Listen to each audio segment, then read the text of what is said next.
Bersabdalah Tuhan, kami mendengarkan. Bersabdalah Tuhan, kami mendengarkan. Pembacaan firman Tuhan menurut Injil Matius pasal 5 ayat 13 sampai 16.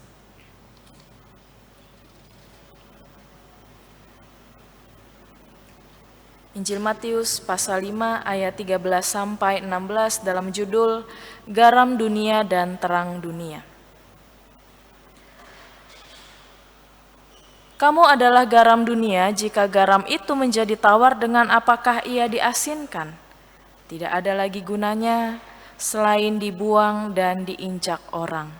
Kamu adalah terang dunia. Kota yang terletak di atas gunung tidak mungkin tersembunyi. Lagi pula orang tidak menyalakan pelita lalu meletakkannya di bawah gantang, melainkan di atas kaki dian sehingga menerangi semua orang di dalam rumah itu.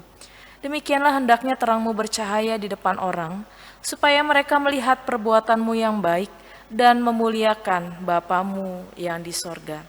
Demikianlah pembacaan firman Tuhan. Berbahagialah bagi setiap kita yang mendengar firman Tuhan, merenungkan serta memelihara dalam kehidupan sehari-hari. Haleluya.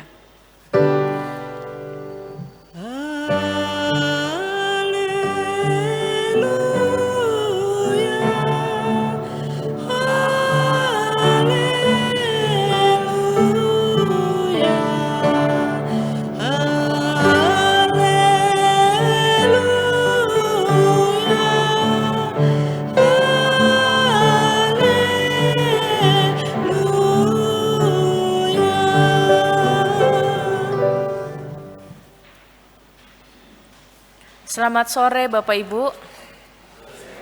Ada yang kehujanan Bapak Ibu? Dikit, kena cipratan ya Bapak Ibu ya.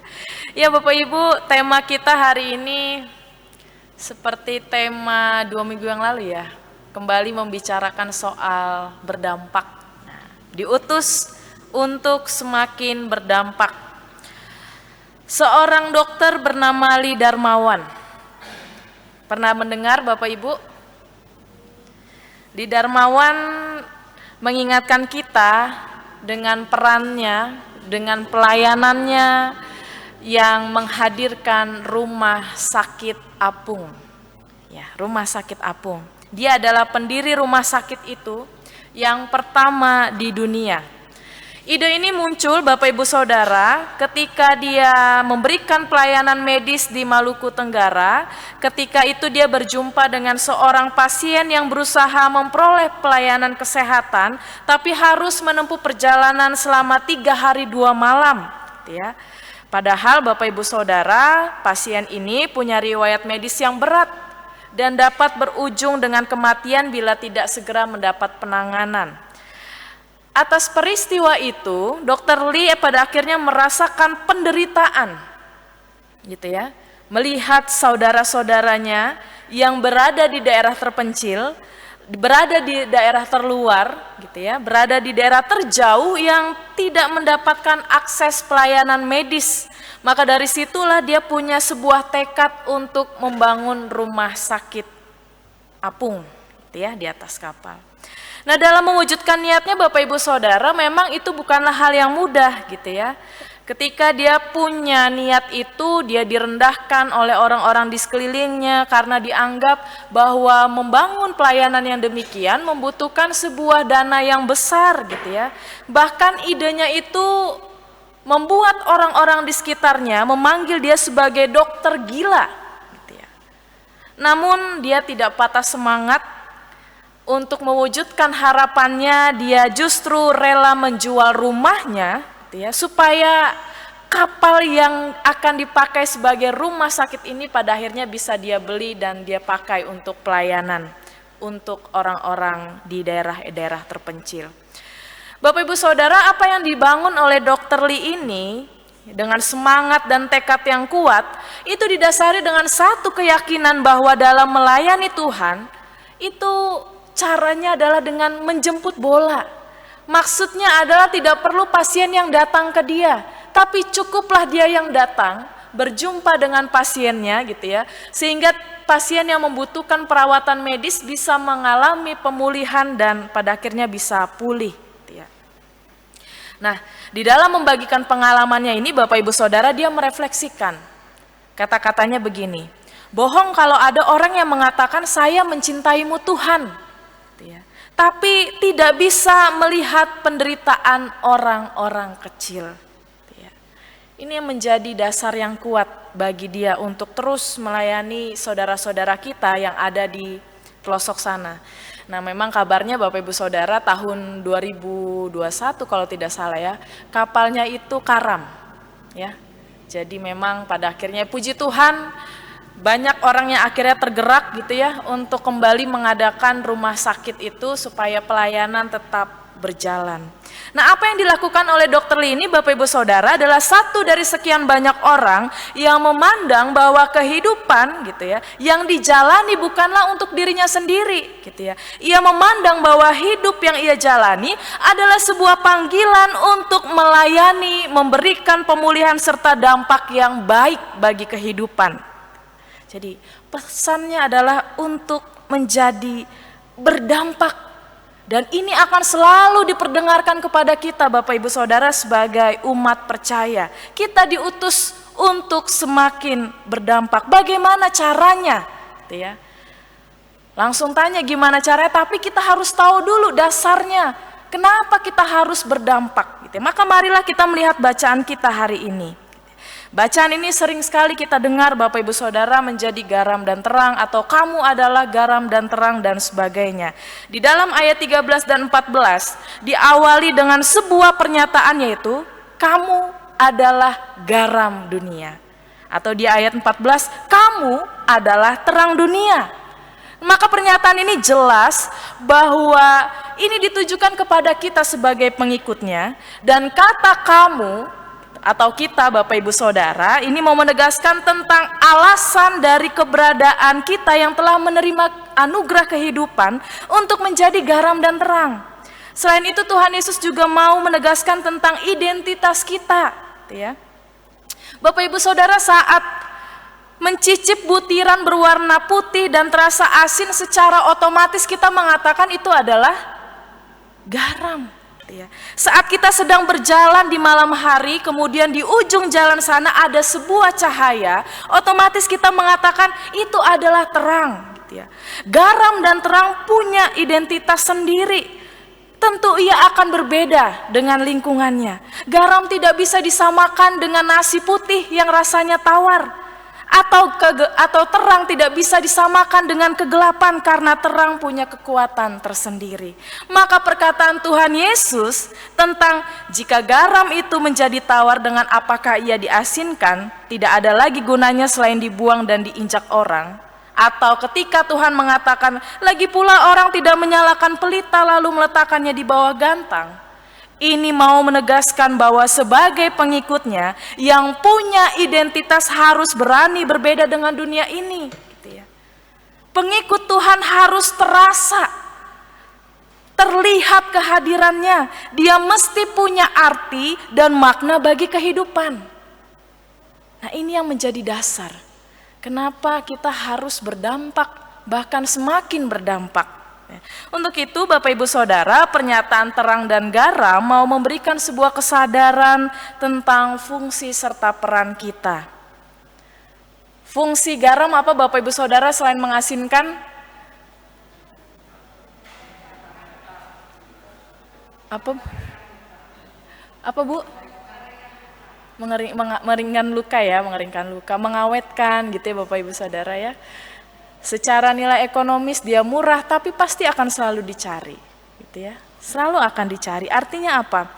Garam memberi rasa tanpa warna, dapat mempengaruhi tanpa warna, tidak terlihat tapi terasa ketika dia larut, gitu ya. Dia mencegah pembusukan sehingga berfungsi juga sebagai bahan pengawet. Berbeda juga dengan cara kerja terang yang langsung terlihat, tidak dapat tersembunyi, dan memampukan kita dapat melihat sesuatu.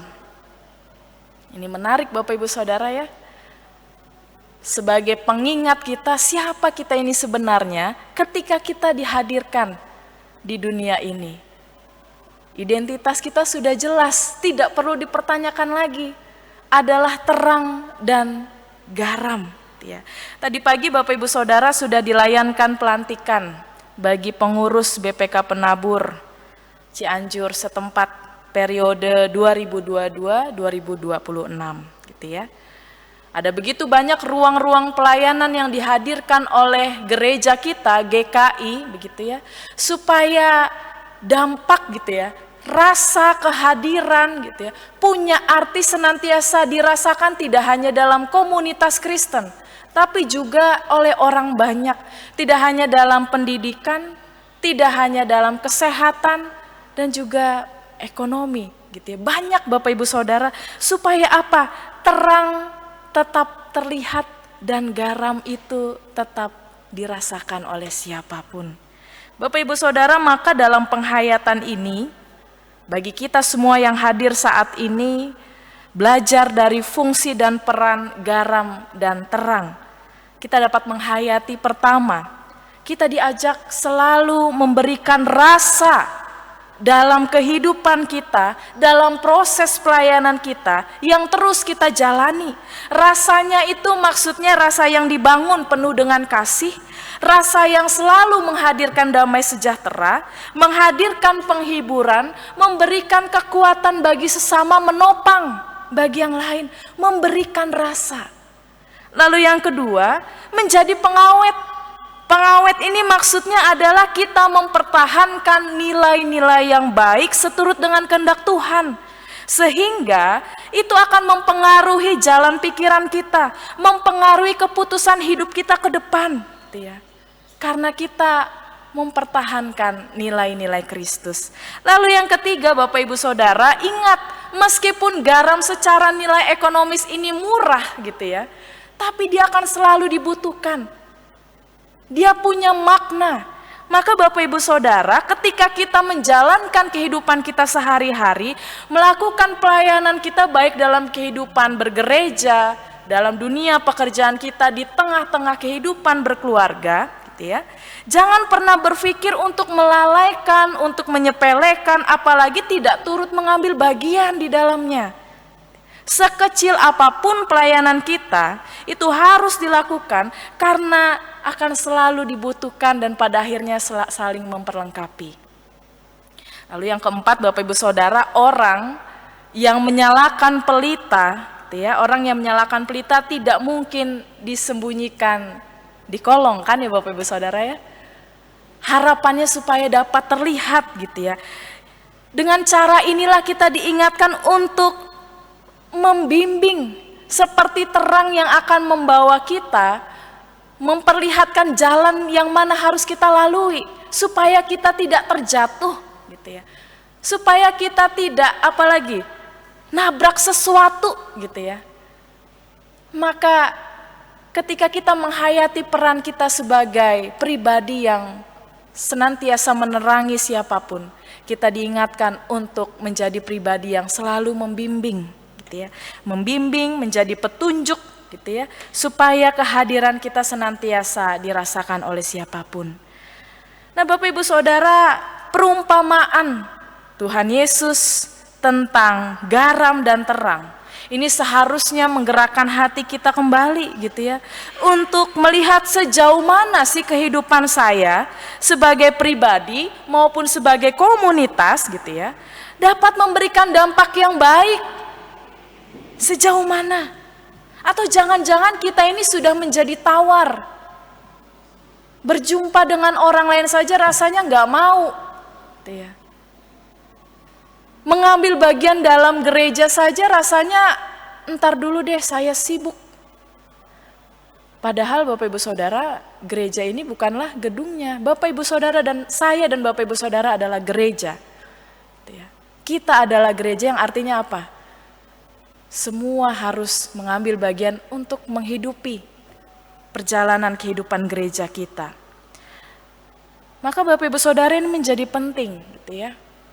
Diutus untuk semakin berdampak bahwa perjalanan kehidupan kita akan selalu diperjumpakan dengan berbagai tantangan dan juga pergumulan. Tapi pertanyaannya adalah bagaimana supaya kita dapat tetap memberikan rasa dan juga menerangi segala hal yang menjadi permasalahan sehingga semuanya dapat dilalui dengan baik. Dan yang paling penting surut dengan kehendak Tuhan. Maka biarlah kita menjadi pribadi yang selalu memberikan rasa bagi siapapun, menjadi pribadi yang dengan tulus senang hati memberikan terang kepada siapapun yang membutuhkan perkenalan pada Kristus. Selamat menjadi semakin berdampak di dalam kehidupan keseharian kita. Amin.